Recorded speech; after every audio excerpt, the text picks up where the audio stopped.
RSS प्रमुख मोहन भागवत ने एक बहुत ही कड़ी प्रतिक्रिया दी है, यानी कि कड़ा संदेश दिया है। लोकसभा चुनाव में राजनीतिक दलों के रवैये पर कई सवाल उठाए हैं। उन्होंने मणिपुर के बारे में कहा है। मोहन भागवत कहते हैं कि मणिपुर जल रहा है 1 साल से।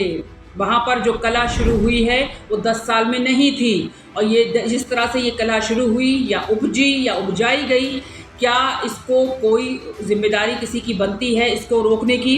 10 साल शांत रहा मणिपुर, और अब अचानक जो कला वहाँ पर हुई है उसकी आग में मणिपुर अभी तक जल रहा है। ये हम नहीं कह रहे, बल्कि ये दैनिक भास्कर की खबर है जो हम आपको बता रहे हैं। और मोहन भागवत का एक बयान भी सामने आया है इसको लेकर।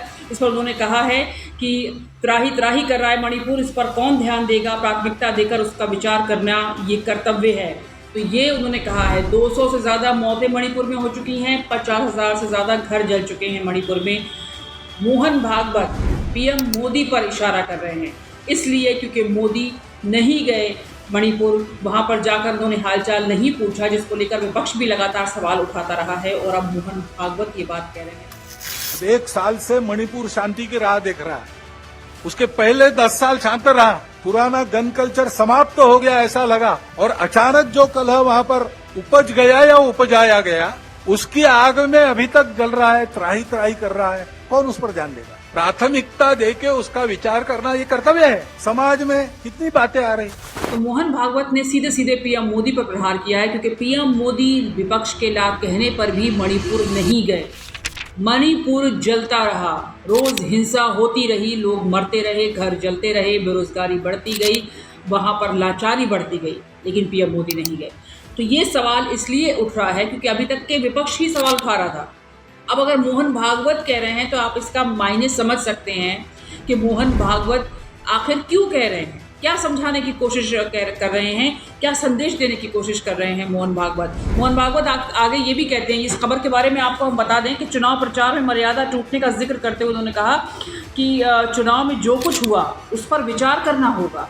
ये दैनिक भास्कर की खबर है, वही मैं आपको पढ़ के सुना रही हूँ। देश ने विकास किया है, लेकिन चुनौतियों को भी ना भूलें, सहमति से देश चलाएं, और विपक्ष को विपक्ष ना कहकर प्रतिपक्ष अगर कहा जाए तो बेहतर है। ये देखिए आप, बहुत सारी बातें मोहन भागवत अपने इस भाषण में कह गए हैं, इस समारोह में कह गए हैं। उन्होंने कहा कि जब भी चुनाव होता है मुकाबला ज़रूरी होता है, इस दौरान दूसरों को पीछे धकेलना भी होता है, लेकिन उसकी एक सीमा होती है। ये मुकाबला झूठ पर आधारित नहीं होना चाहिए। किसको कह रहे हैं मोहन भागवत? आप समझिए। इस पूरी राजनीतिक ये जो गतिविधियां हमने देखी हैं, जिस तरह का रिजल्ट आया है, जिस तरह का नतीजे आए हैं, बार बार जो पॉलिटिकल पंडित हैं वो कुछ कहने की कोशिश कर रहे थे।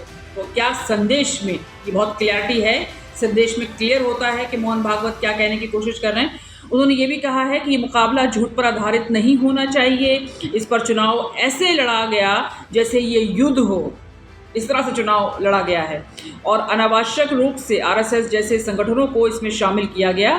तकनीक का उपयोग करके झूठ फैलाया गया, तकनीक का प्रयोग किया गया इस पूरे चुनाव में, और झूठ फैलाया गया। तो झूठ पे आधारित नहीं होना चाहिए। उन्होंने कहा विपक्ष को विरोधी नहीं प्रतिपक्ष कहना ही सही है। ये मैं दोबारा रिपीट कर रही हूँ, क्योंकि आखिर क्यों इतने अगर भाषा उनकी बदली है तो क्या इसके मायने निकाले जाएं मोहन भागवत के। भागवत ने कहा जो अपने कर्तव्यों का पालन करते हुए मर्यादा की सीमाओं का पालन करता है, जो अपने काम पर गर्व करता है, फिर भी जो अहंकार से रहित होता है, ऐसा व्यक्ति ही वास्तव में सेवक कहलाने का हकदार है। ये उन्होंने कहा। देखिए मोहन भागवत जो हैं मणिपुर को लेकर कह रहे हैं, और अब कह रहे हैं, पहले क्यों नहीं कहा? पहले क्यों नहीं उन्होंने ये बात कही कि मणिपुर को लेकर के मणिपुर जल रहा है, मणिपुर को देखना जाना चाहिए, मणिपुर में दौरे होने चाहिए, समझना चाहिए वहाँ पे क्या कुछ चल रहा है, वहाँ पे इस तरह की घटनाएं क्यों हो रही हैं।